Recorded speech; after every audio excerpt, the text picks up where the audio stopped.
السلام علیکم۔ وہ خواتین جن کو یہ شکایت ہے کہ مجھے سر درد بہت زیادہ رہتا ہے اور بچہ ہونے کے بعد میرا سر درد گیا بھی نہیں، بچہ میرا 5-6 سال کا 7 سال کا ہو گیا لیکن سر درد نہیں میرا گیا،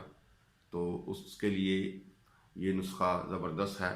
آپ نے کیا کرنا ہے کہ است و خدوس لینا ہے،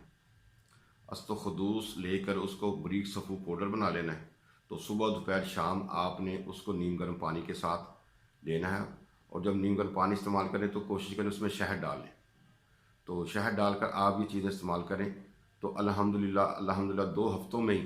آپ کا یہ مسئلہ بالکل ختم ہو جائے گا۔ وہ خواتین جو یہ کہتی ہیں کہ بچہ ہونے کے بعد سر میں درد گیا ہی نہیں ہے، بچہ ہمارا 5 سال کا ہو گیا 7 سال کا ہو گیا، سر میں اکثر درد رہتا، تو یہ جو درد ہے یہ کمزوری کی وجہ سے ہے، آپ نے خوراک وغیرہ صحیح نہیں لی، ٹھیک ہے، یا شادی سے پہلے جوس وغیرہ کا استعمال اپنا بچہ ہونے سے پہلے آپ نے جوس کا استعمال نہیں کیا، ٹھیک ہے۔ یہ چیزیں جو ہے نا آپ کو خوراک پہلے لینی چاہیے، جب بچہ ہونے والا ہو تو اس دوران اس 9 ماہ کے درمیان آپ نے اچھی سے اچھی غذا لینی ہے، ٹھیک ہے، اور کشمش بادام وغیرہ یہ چیزیں لیں، دودھ وغیرہ لیں، دیسی گھی لیں، دیسی انڈے لیں، اور مربع آملہ وغیرہ لیں، اور مربع سیب ہے وہ اس کا استعمال آپ رکھیں۔ تو اگر گھبراہٹ ہو، بے چینی ہو تو اس کے لیے مربع بئی کا استعمال کریں۔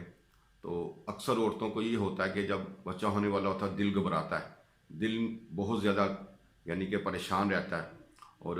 اکثر عورتوں کے دل کے نیچے درد بھی آنا شروع ہو جاتی، ٹیس پڑنا شروع ہو جاتی ہے۔ تو تمام مسائل کے لیے یہی ایک حل ہے کہ آپ یہ چیزیں استعمال کریں، انشاءاللہ تعالی اللہ کے فضل و کرم سے اللہ کریم آپ کو شفا عطا فرمائے۔